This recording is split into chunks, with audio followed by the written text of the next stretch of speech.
Welcome to the Drexel App Lab's 4th Xcode 7 and Swift 2 screencast. Today, we will be building off what we learned over our past 2 screencasts about Swift while making our Alien game project. If you haven't started this project yet, please check our previous 2 Swift screencasts for instructions on how to begin. In our last screencast, we learned how to work with functions, variables, buttons, and labels to make an app that looked like this. When we tap on the alien, the game over message appears on the screen in our simulator. Today, we are going to be going more in-depth about manually making and customizing these components. To begin, we will delete some of the code we wrote in our last screencast and replace it with our own customized code.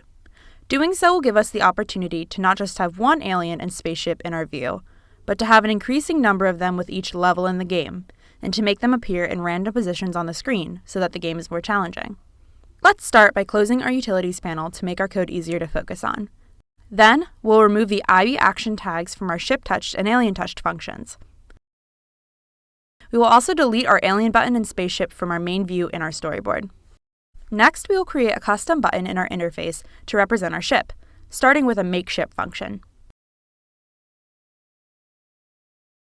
This will be where we put the code that we want to run whenever we need to add a new spaceship to our view.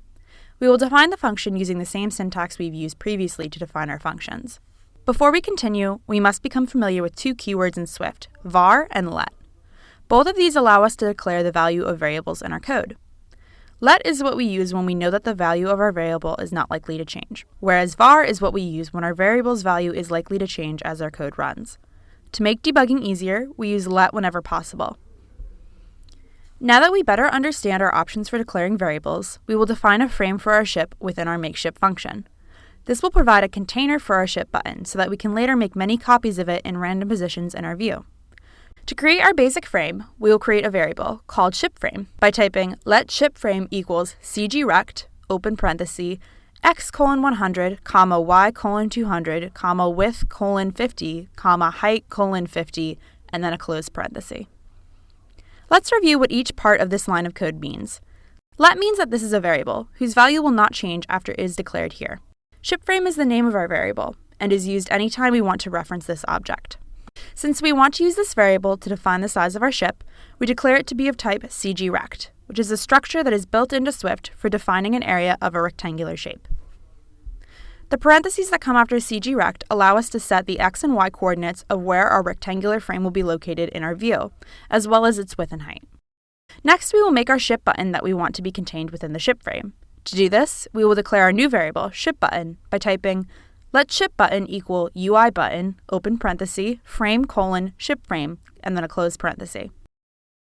Because we want this to be a button object, we will declare it using the built-in class UIButton. UIButton allows us to set the frame for our button, which will be the ship frame we just created. This is a manual method for creating a button in code, which we did automatically using the object library in our previous screencast.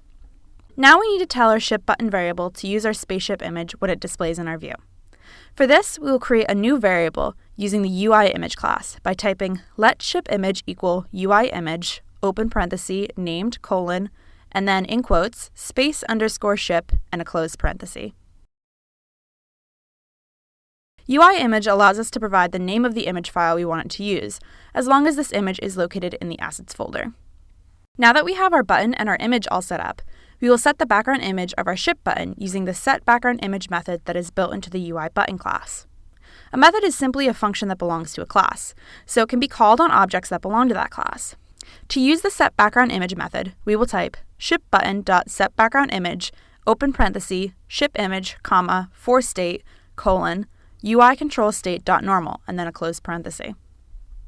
Methods can only be used with respect to an object, so we have to start by defining which object we're calling the setBackgroundImage method on. SetBackgroundImage takes 2 arguments, the first being the image to set the background to, and the second being the control state that this image should be set for. A control state in Swift is a state that the program can be in that can be used to trigger certain settings or events. In this case, we only want to set our ship image as our background image for the normal state. Now we will set the target of shipButton to be ship-touched, so that when our user taps on the button, the ship-touched function will be called. To do this, we type shipButton.addTarget, open parenthesis, self, action, selector, open parenthesis, then in quotes, ship-touched, followed by a close parenthesis, and then a comma, For control events, UI control events dot touchup inside with a closed parenthesis. Again, we are using a built-in method, this one called add target, for the UI button class. This takes 3 arguments: what the target is being added for, what the action to execute is, and what events this target is for. In this case, the target is self, meaning that the response of this function is in our current class file. After that, the argument that begins with action tells add target to call the ship_touched function, and the for control events argument tells it to call the function when the touchup inside action is made on the button.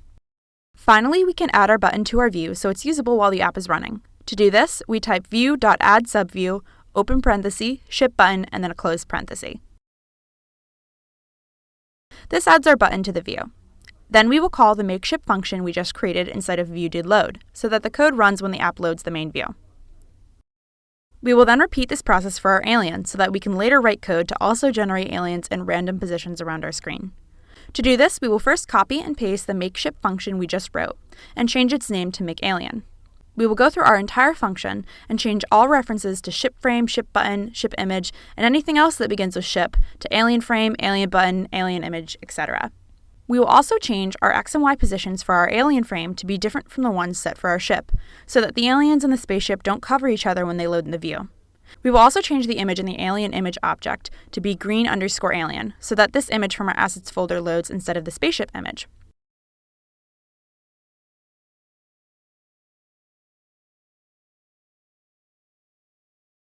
Finally, we will also call makeAlien in our viewDidLoad function so that an alien appears on screen when the view loads. Let's run our app in Simulator to make sure that our alien and spaceship appear on screen when the app loads.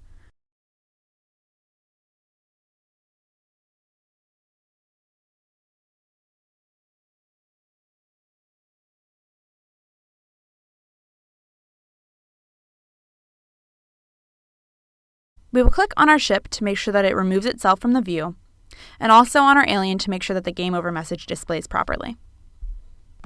In our next screencast, we will use this code to make randomly generated aliens and spaceships, as well as a series of levels for our game. Thanks for watching, and we'll see you soon.